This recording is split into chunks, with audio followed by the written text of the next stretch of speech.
Hey, what's up? This is Studio Series The Fallen. I've been seeing the Age of the Primes toy line. I saw Megatronus, which is basically pretty much The Fallen, but in the IDW comics. Pretty much how he first appeared on, I think. Yeah, that is how he first appeared. It looks cool, but I'd rather stick with the one I got right now so that I can spend all that money on Onyx Prime because he would look far more better with Onyx. And believe it or not, I actually got this guy for like $10 to $15 at a flea market, which is why his box is ripped. But everything actually turned out okay for the actual figure and its accessories.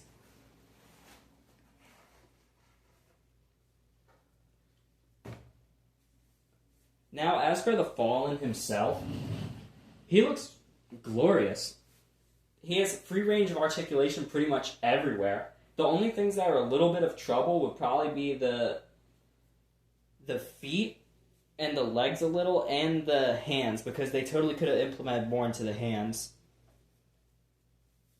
So, all around, he looks absolutely perfect. Nothing wrong with him. I don't think they're ever going to make another figure of this guy again unless it's like a redeco or something like that, because this is the perfect Fallen figure.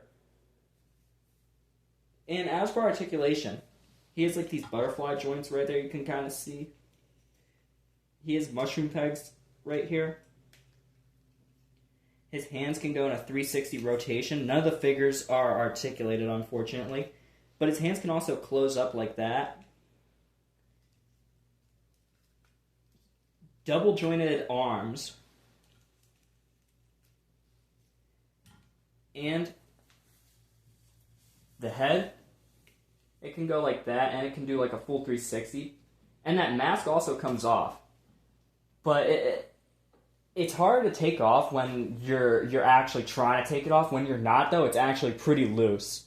You can see that the head has like light piping in it, and it has a crazy range of articulation. And his mouth can also open to create the famous "get in your face" scene and make it as brutal as you want. Now, as for the lower half of him, his thighs are like on a complete free range.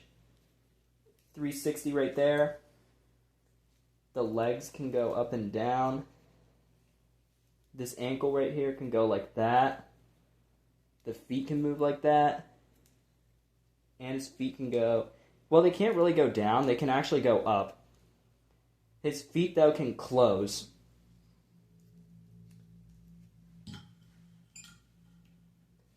And another thing I've noticed about this guy is that he actually has clear plastic, like, almost everywhere, actually.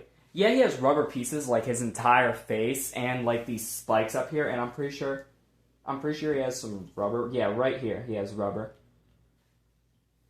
But I don't know why he has clear plastic at all. He just does for some reason. No clue at all. Like, he has it on his head, he got it on his arms. He even has it right here. If you were to, like, shine a light, then you'd be able to see what I'm talking about. Hold on. Let me just...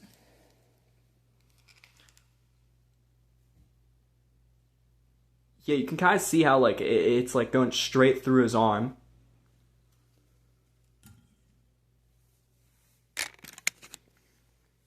Now, as to actually set up this guy, what you're going to want to do is you're going to want to turn him around, and you're going to want to balance him first.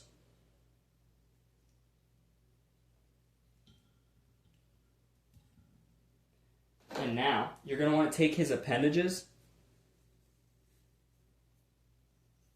and you're going to want to connect them to these pieces right here. Actually, at first, let's actually connect them together. There's two tabs. Or not, actually. Yeah, just put them on those little circular pieces right there.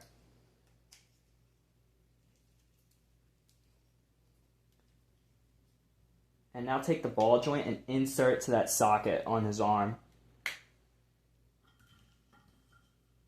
And the same for the other side. Now you're going to want to connect both of the appendages together. Come on.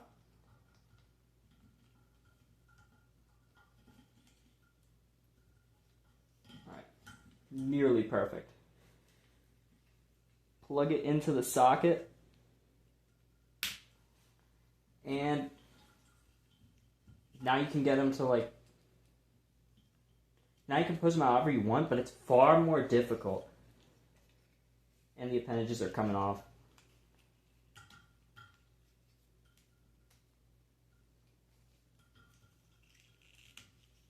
Alright, I got all the like pegs and the appendages pegged together. It's far more difficult to like make them do like crazy poses. Like for an example, see, and the ball joints just come out like nothing. So he's kind of just gonna look like this for a lot of the time. So let me just take these things off. But first, they actually do extend upwards for more articulation. Alright, that's enough. Let me take them off. They're kind of annoying. They're really only there if you want them for, like, if you want it to be, like, completely accurate. They're not there for him to do, like, crazy poses or anything. Now, as for his spear, just combine it together like that. They have 5mm ports that other characters can hold. However, when they're in this state, no character can hold them but the Fallen. And, like, articulated hands. So what you're going to want to do is you're going to want to plug one through, and now you're going to attach the other on the end, so that he can now hold his elongated, enormous spear. Let me get that out of the way for vehicle mode.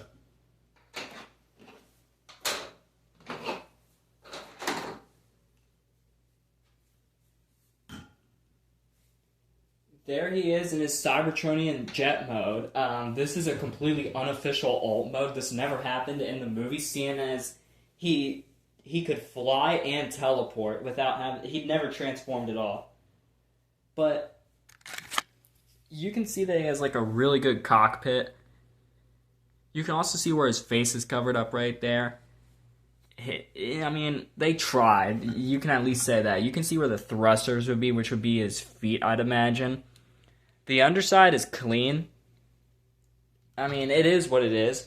And you can also, right where the spear's tip is, that's actually a 5mm peg for the spears. So you can just plug them in. Like that. And that's pretty much all for the Fallen. I wish that they could do more Bayverse figures in the future Studio Series, seeing as we're only getting Q and Age of Extinction Optimus this year.